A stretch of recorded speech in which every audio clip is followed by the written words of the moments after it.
So the prognosis is dependent on the diagnosis, the cause, and the extent of the lung damage, severity, and uh, and the time of the diagnosis.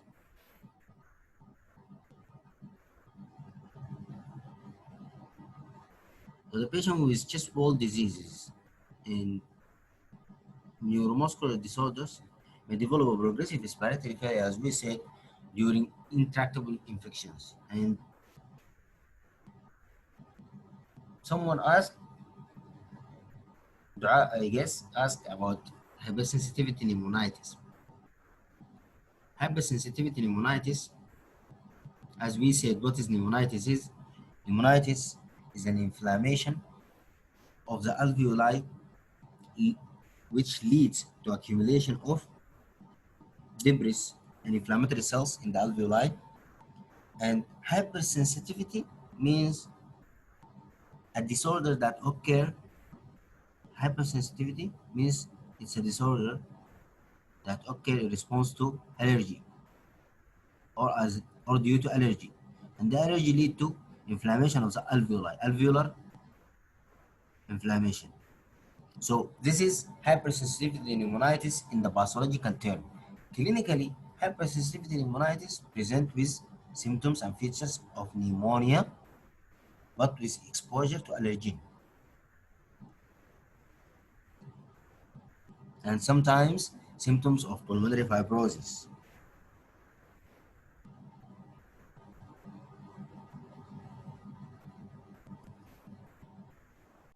So the mortality for patients with restrictive lung diseases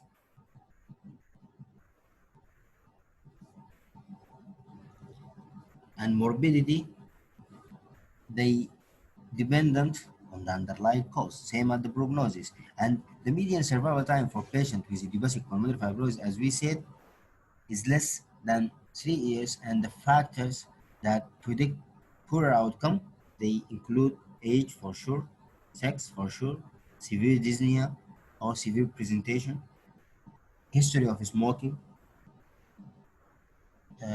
severe loss of lung function, abnormal radiological features, and fibrosis in histology. So dependence on the disease and the specific diagnosis, and these are the factors that predict the outcome: the age, male sex, and dyspnea, and smoking, loss of lung function, severity of fibrosis in the radiological studies, and lack of response to therapy, and histopathological foci of fibrosis. So we will go to the history and clinical setting of the patients with restrictive lung diseases. Initially, we evaluate the patient with a complete history. Then we do careful occupational history, travel habits, hobbies, exposures, HIV risks to identify any etiological agents or trigger. You have to be meticulous. You have to go through all the questions and review everything in the past history of the patient.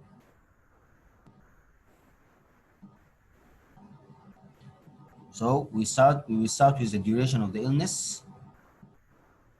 So acute disorders last days, 2 weeks, and include acute interstitial pneumonia or pneumonitis, eosinophilic pneumonia, and diffuse alveolar hemorrhage. So in the acute setting, you think of acute interstitial pneumonitis, eosinophilic pneumonia, and diffuse alveolar hemorrhage. Subacute diseases, they last weeks to months, and they include sarcoidosis, drugs, and cryptogenic organizing pneumonia and connective tissue diseases. So according to the duration of the illness, you can classify the patient to acute, subacute, or chronic. Any classification have a specific category of diseases. So the chronic cases, months to years, they include idiopathic pulmonary fibrosis, sarcoidosis, and Langerhans cell histiocytosis. Hypersensitivity pneumonitis and cryptogenic organizing pneumonia may be acute, subacute, or chronic. Because hypersensitivity pneumonitis and cryptogenic organizing pneumonia may cause fibrosis. So they can be subacute as they are presenting acutely, and they can be chronic even.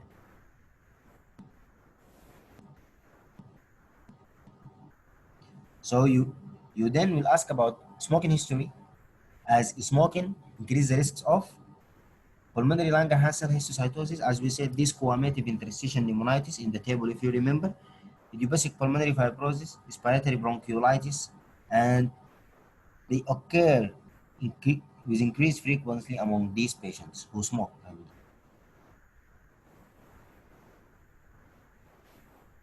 So, medication use, drug history, you have to take a detailed history of the previous use of medications to exclude drug-induced lung diseases. And these commonly, as we mentioned, nitrofurantoin, gold, amiodarone, chemotherapeutic agent like bleomycin, cyclophosphamide, methotrexate, and hydralazine as antihypertensive, and so.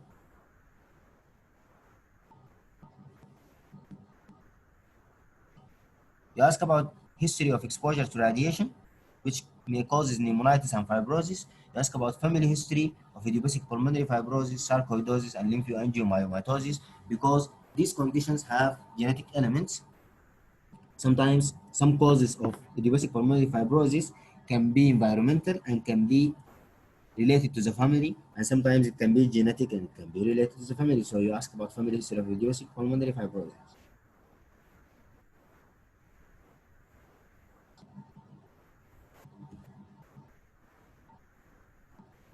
So occupational history, you have to focus and you seek strict chronological listing of the patient lifetime employment. You have to understand the first employment of the patient and the last employment of the patient, and the first after it comes the second, not the last. So you have to seek strict chronological listing of the lifetime employment of the patients. And you have to list the specific duties if the patient have a risk to be exposed to organic and inorganic dusts. For example, if you are assessing a patient who is working in a chemistry factory, so you will ask him, what is your duty? And do you deal with the solutions yourself, and how you protect yourself from inhaling these products and so. So inhaled inorganic dusts from substances like silica, asbestos, beryllium, hard metals can cause pneumoconiosis, which is occupational lung diseases, silicosis, asbestosis, borreliosis, and cowal worker lung disease. So inhaled organic dust may cause also hypersensitivity pneumonitis. If it did not last for 15 to 25 years and cause chronic condition like pneumoconiosis, it may cause acute hypersensitivity pneumonitis, which may lead to idiopathic pulmonary fibrosis. So, picture, I think it's obvious, organic exposure to dust may lead to acute presentation of hypersensitivity pneumonitis, or it may cause pneumoconiosis. This is acute days to weeks. This is chronic years, 15 to 25. But here it can cause idiopathic pulmonary fibrosis, and this can be chronic.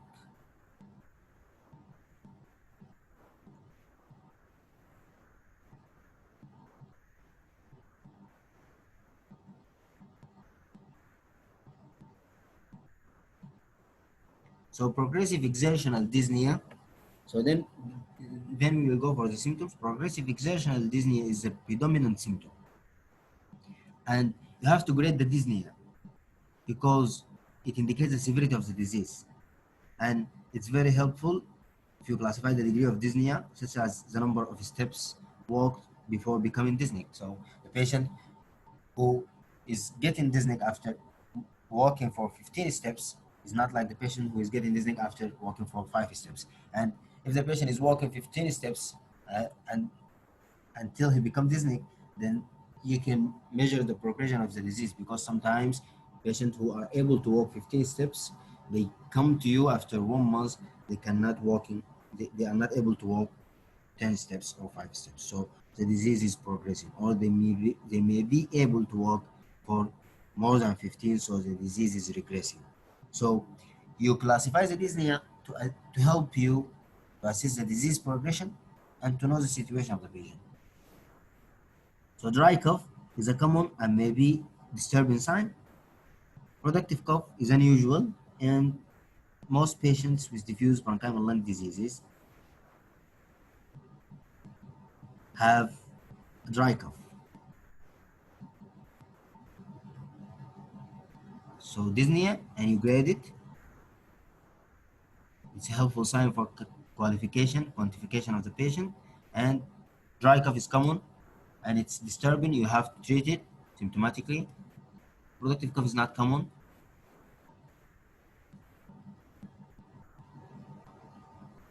Hemoptysis or gross blood sputum occur in patients with diffuse alveolar hemorrhage and vasculitis. So if there is hemoptysis, you think of vasculitis in the setting of interstitial lung diseases. If there is hemoptysis, you think of vasculitis.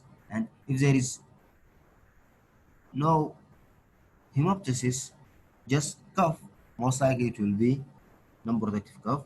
And wheezing is uncommon but may occur in patients with airway-centered process like lymphangitic carcinomatosis or bronchocentric granulomatosis or sarcoidosis. So wheezing sometimes occur when the bronchi are involved, sometimes occur in hypersensitivity pneumonitis because it may cause asthma-like syndromes and so on. Other symptoms may be chest pain, but it's also uncommon. Chest pain is uncommon, but pleuritic chest pain may occur in patients with sinusitis. So inflammation of the pleura may occur in these patients and lead to chest pain. So if there is a chest pain, it will be pleuritic in nature, increase with inspiration, improve with bending forward, and it's a pinpoint pain. You can point toward it, and it can occur in rheumatoid arthritis, SLE, and drug-induced. Substernal chest pain is also commonly sometimes described in patients with sarcoidosis.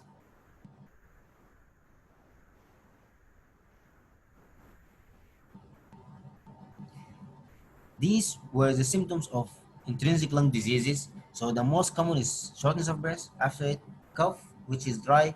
All other respiratory symptoms are uncommon, but they can occur, and they have a specific presentation for chest pain. They have a specific presentation for productive cough. They have a specific presentation for wheezing.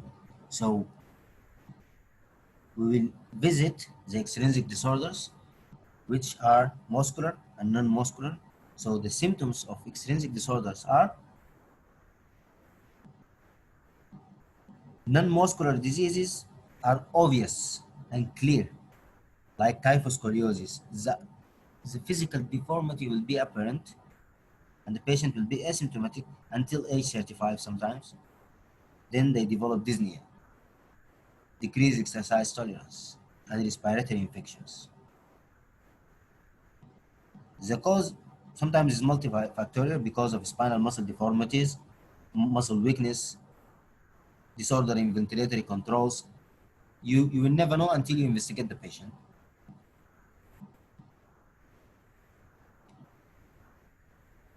While neuromuscular diseases can occur as respiratory muscle weakness progress, and patients develop dyspnea upon exertion, followed by dyspnea at rest, and their condition ultimately advances to respiratory failure. In patients with neuromuscular disorders, there is a normal central drive. The central drive is not affected, and acute and chronic respiratory failure, pulmonary hypertension, and core pulmonary can occur as complications. And the patient with neuromuscular diseases may develop significant respiratory muscle weakness.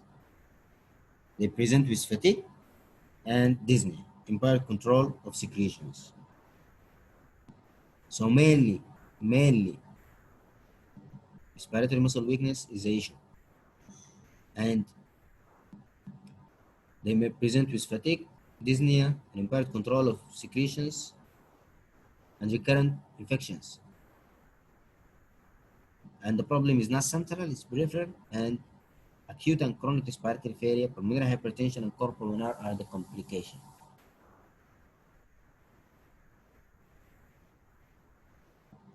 So we finished the history. Basically, intrinsic lung disorders present mainly with dyspnea and dry cough, and patients with extrinsic disorders like kyphoscoliosis present mainly with apparent physical disorders and dyspnea, and patients with neuromuscular problems present with dyspnea and inability to clear secretions and recurrent respiratory infections. So I think the difference is obvious. So we will move to physical examination. The intrinsic disorders, the physical examination in patient with intrinsic disorder yield an important findings like crackles. They are found in most patients with interstitial lung diseases, and scattered inspiratory sounds and inspiratory high-pitched bronchi are frequently heard in patients with bronchiolitis. So crackles is our main finding in patients with intrinsic lung diseases and inspiratory bronchi. Cyanosis at rest is very uncommon in persons with interstitial lung diseases. Digital clubbing is common in patients with idiopathic pulmonary fibrosis and is rare in others. While the cyanosis is usually late manifestation of advanced diseases, and patients with sarcoidosis and hypersensitivity pneumonitis are rarely to get clubbing fingers. So these are the physical examinations finding in patients with intrinsic lung diseases. Cyanosis is uncommon and it's a feature of advanced disease. Digital clubbing is common in idiopathic pulmonary fibrosis, and this is clubbing finger.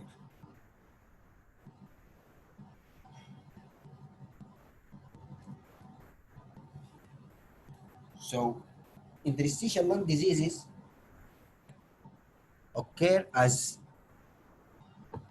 complication of systemic diseases sometimes. So always in patient with idiopathic pulmonary fibrosis or a patient with interstitial lung disease or a patient with restrictive lung disease not due to extrapulmonary cause, you will always search for extrapulmonary finding of the systemic disease.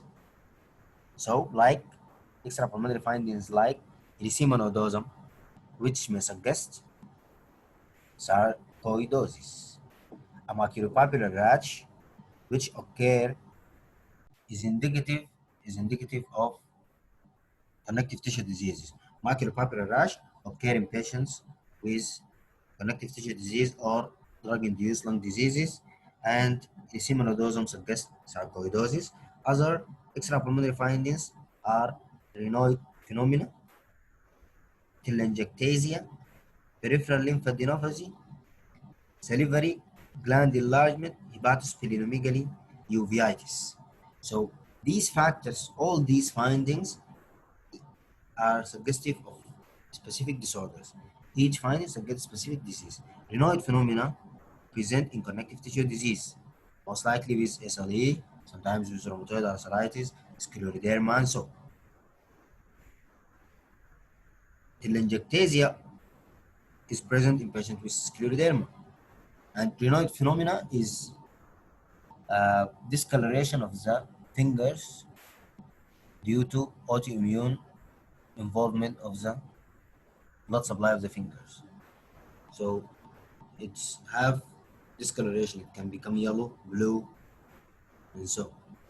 And telangiectasia is abnormal vascular structure occur in scleroderma, peripheral lymphadenopathy, and salivary gland enlargement and hepatosplenomegaly are signs of systemic sarcoidosis, and uveitis observed in patients with sarcoidosis and ankylosing spondylitis.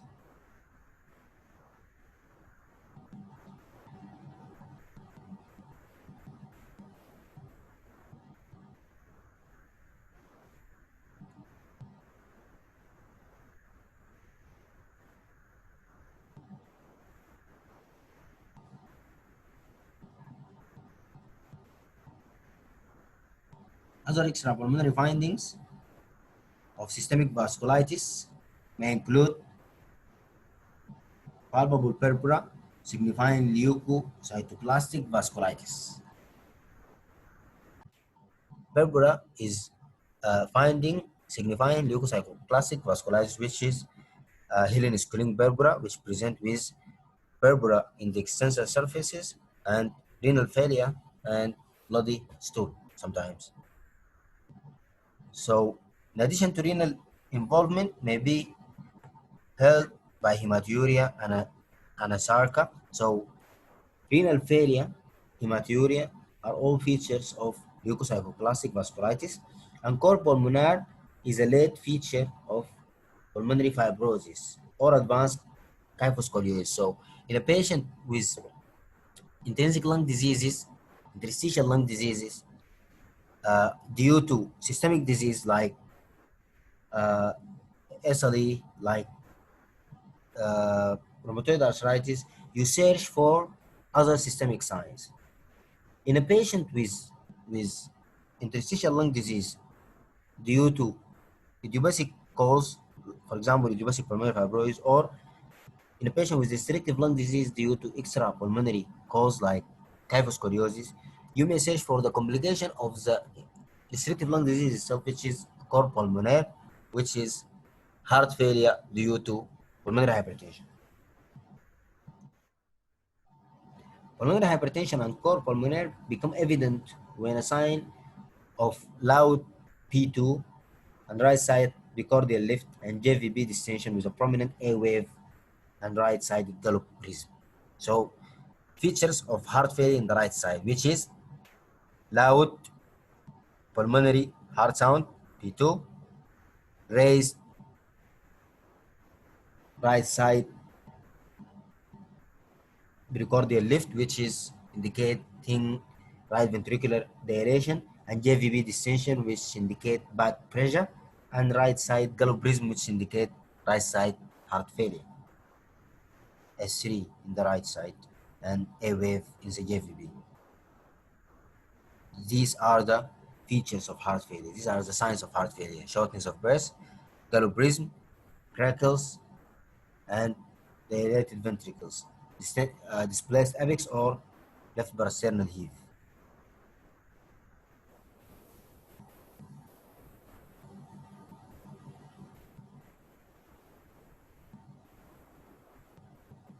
So physical examination in patients with extrinsic disorders,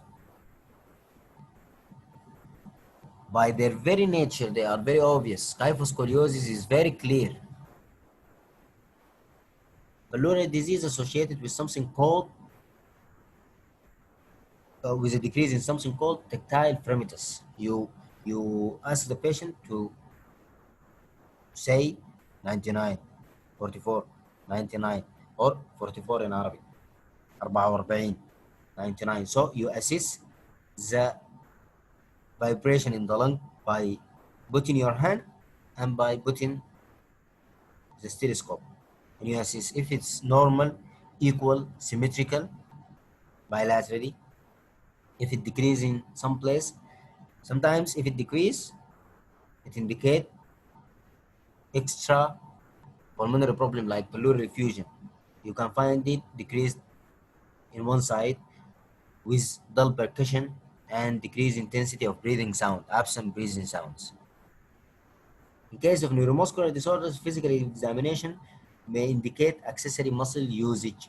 I.e., the patient is using his accessory muscles and uh, have a hyperactivity of the muscles indicated by rapid shallow breathing, paradoxical breathing, and other features of systemic involvement. And other features of systemic involvement. So I think we have covered the clinical presentation, symptoms, clinical features of intrinsic and extrinsic disorders, the physical findings for intrinsic and extrinsic disorders, and the extrapulmonary manifestation for both of them. And I think it's clear. So we will finish now and get back on. We will stop now and we get back to continue the topic, the same topic. We will talk later about laboratory studies and treatment and imaging. Okay?